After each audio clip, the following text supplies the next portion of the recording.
Good morning students. Chapter first का हमारा ये थर्ड वीडियो है।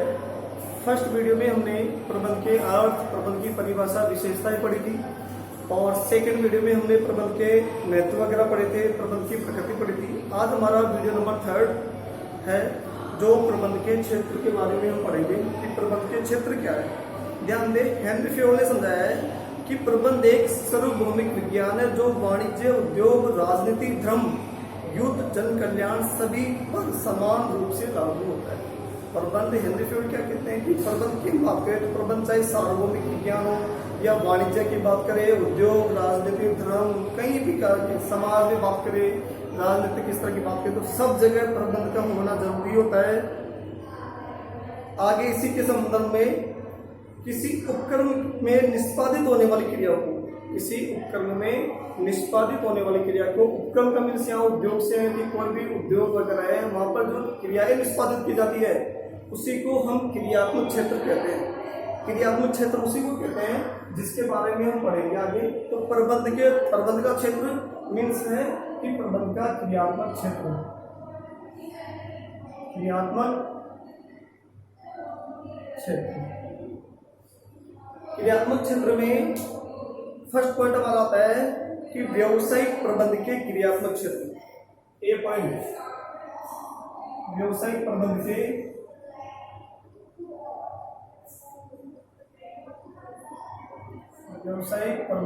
क्रियात्मक क्षेत्र।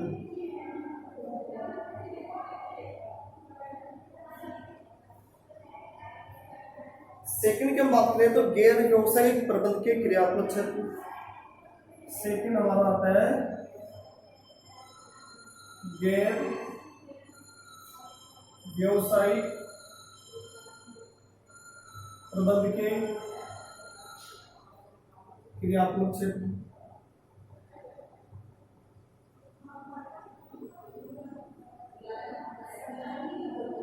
और थर्ड पॉइंट आता है हमारे प्रबंध के नवीन क्रियात्मक क्षेत्र। प्रबंध के नवीन क्रियात्मक क्षेत्र, प्रबंध के नवीन क्रियात्मक क्षेत्र। ऐसे करके हमारे प्रबंध के 3 क्षेत्र होते हैं। फिर अभी मैंने बताया कि फर्स्ट हमारा होता है व्यावसायिक प्रबंध के क्रियात्मक क्षेत्र। सेकंड की हम बात करें तो गैर व्यावसायिक प्रबंध के क्रियात्मक क्षेत्र।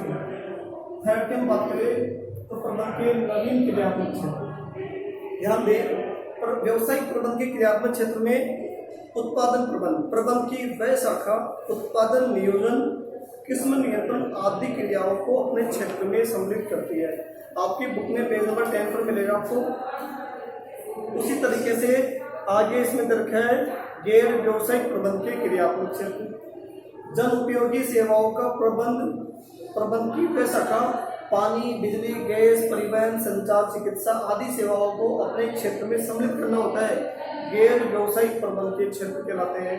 ऐसे क्षेत्र जो व्यवसाय से संबंधित नहीं होते, मैनेजमेंट हो रहा है लेकिन उसका संबंध व्यवसाय से नहीं है और फिर भी हमारे बिजनेस पर उस मैनेजमेंट का फर्क पड़ रहा है, इसका मतलब ये हो गया कि वो हमारा गैर व्यावसायिक प्रबंध हो गया और उसके क्षेत्र को हम कहेंगे गैर व्यावसायिक प्रबंध का क्षेत्र।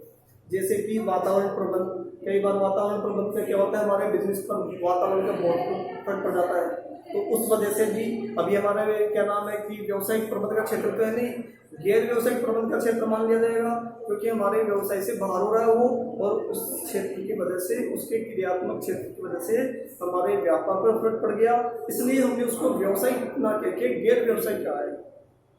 आगे वाला आता है शिक्षा प्रबंध की बात करें तो शिक्षा प्रबंध की यह शाखा शिक्षण, प्रशिक्षण सुविधाओं के विकास, विस्तार, संचालन में भी संबंध रखता है।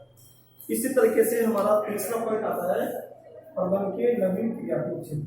नवीन का मीन्स नए क्रियात्मक क्षेत्र होते हैं कि मैनेजमेंट में क्या होता है कि जितने भी हम क्रिया करते हैं, जो भी एक्टिविटी हम करते हैं उसमें कुछ न कुछ हमें उस एक्टिविटी के अंदर चेंज करना होता है। उस चेंज करने को ही हम कहते हैं नवीन। नवीन मीन्स होता है नई नई क्रियाओं को बनाना, इसलिए उसको नवीन क्रिया कहते हैं। और उसके क्षेत्र में एक पर्टिकुलर उसका एक एरिया होता है, उसी में रह के हमें व्यापार करना होता है, मैनेजमेंट करना होता है, इसलिए मैनेजमेंट की नवीन क्रियात्मक क्षेत्र माने जाते हैं। इसमें कुछ पॉइंट्स को शामिल करते हैं, जैसे कि सार्वजनिक उपकरणों का प्रबंध। इसकी अगर हम बात करें तो सार्वजनिक उपकरणों का प्रबंध, और इसका आएगा सार्वजनिक उपकरणों का प्रबंध। सार्वजनिक उपकरणों का प्रबंध इसके अंदर आएगा नवीन क्रियात्मक क्षेत्र, है ना, कि जैसे कि सार्वजनिक उपकरण होते हैं उसके ऊपर भी हम प्रबंध करते हैं। निर्यात आयात, आप जानते हैं कि व्यापार में सबसे ज्यादा फर्क पड़ जाता है निर्यात और आयात का, तो निर्यात और आयात प्रबंध भी होता है। अगर हम बात करें इसकी तो हमारा निर्यात आयात प्रबंध, निर्यात आयात प्रबंध भी इसके अंदर हमारा आता है। विनियोग पोर्टफोलियो प्रबंध भी सीखा होता है। उद्यमिता प्रबंध, उद्यमिता प्रबंध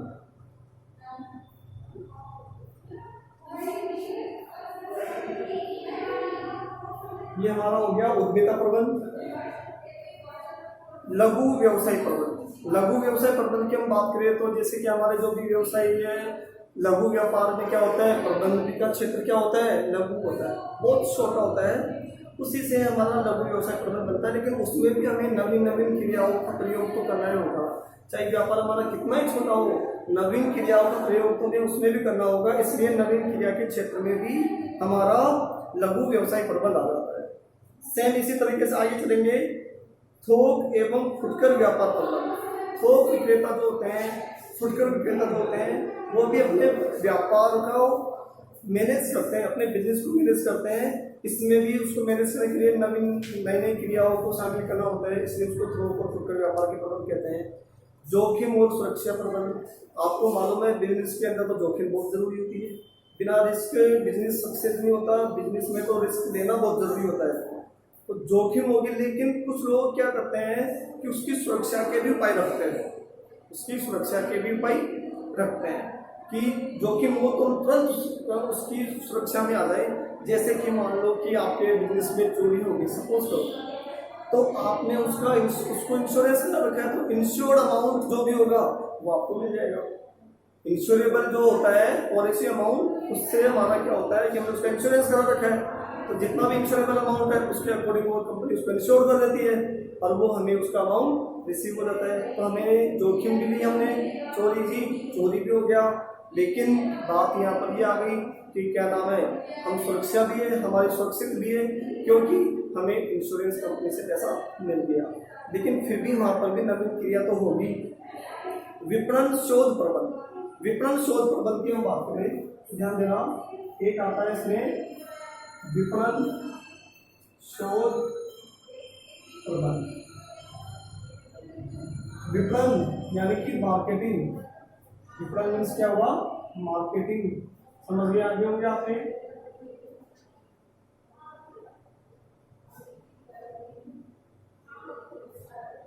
मार्केटिंग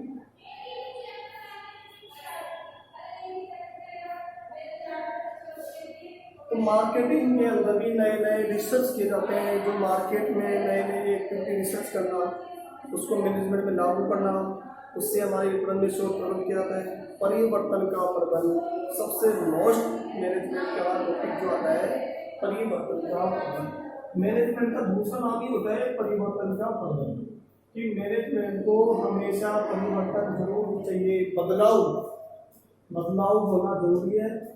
समय समय के अकॉर्डिंग अपने व्यापार की स्थिति को बदलते रहो, अपने व्यापार के प्रोडक्ट्स को बदलते रहो, ताकि व्यापार में नई नई क्रियाओं को शामिल करते रहो, तभी जाके आपका व्यापार सफल हो पाएगा, आपका मैनेजमेंट भी तभी सक्सेस होगा और अपना व्यापार एक लाभ की ओर आकर्षित करेगा। आगे वाले पॉइंट में हम बात कर रहे हैं कि संघर्षों का प्रबंध। संघर्ष तो बहुत जरूरी होता है कि व्यापार के अंदर अगर संघर्ष नहीं करेंगे तो प्रॉफिट कैसे होगा, तो हमें संघर्ष तो बहुत जरूरी होता है। सीखने का प्रबंध, इससे हम सीख भी सकते हैं कि नई नई क्रियाएं बनाई, कि मार्केटिंग के हिसाब से हमने नई नई क्रियाएं बना दी हमारे व्यापार में, तो उससे हमको सीखने को भी मिलता है, तो हम इसको सीखने का प्रबंध भी कह सकते हैं। समय का प्रबंध भी कह सकते हैं, ज्ञान का प्रबंध भी कह सकते हैं कि हमें सीखा हमने हमें ज्ञान भी मिल गया उससे। तो ऐसे करके हमारे नवीन क्रियात्मक क्षेत्र के जो पॉइंट्स थे ये बुक में है आपके पॉइंट्स, तो बुक में भी आप जरूर ध्यान दें। तो इन पॉइंट्स को आप ध्यान से समझें। अब स्टूडेंट्स को कंप्लीट हो गया तो चैप्टर फर्स्ट के CW कॉपी में चैप्टर फर्स्ट के आपको नोट्स बनाने हैं। CW कॉपी में चैप्टर फर्स्ट के आपको नोट्स बनाने हैं और आपकी बुक्स के जो वेरी शॉर्ट क्वेश्चन आंसर है ना, आपकी लघु प्राथमिक जो प्रश्न है आपकी बुक में 6 तो वेरी शॉर्ट क्वेश्चन है और 6 ही आपके शॉर्ट टाइप के क्वेश्चन है, 4 क्वेश्चन आपके ऐसे टाइप के हैं। तो आपको फिलहाल very short question homework copy में करने हैं। होमवर्क कॉपी के अंदर आपको वेरी शॉर्ट क्वेश्चन आपको करने हैं 1 to 6। बुक में आपको पेज नंबर 12 पर मिलेगा, ध्यान देना कि बुक में आपको पेज नंबर 12 पर मिलेगा। और बुधवार के दिन आपको कॉपी चेक करानी है, बढ़िया हैंड राइटिंग में काम करना है आपको। ठीक है, धन्यवाद।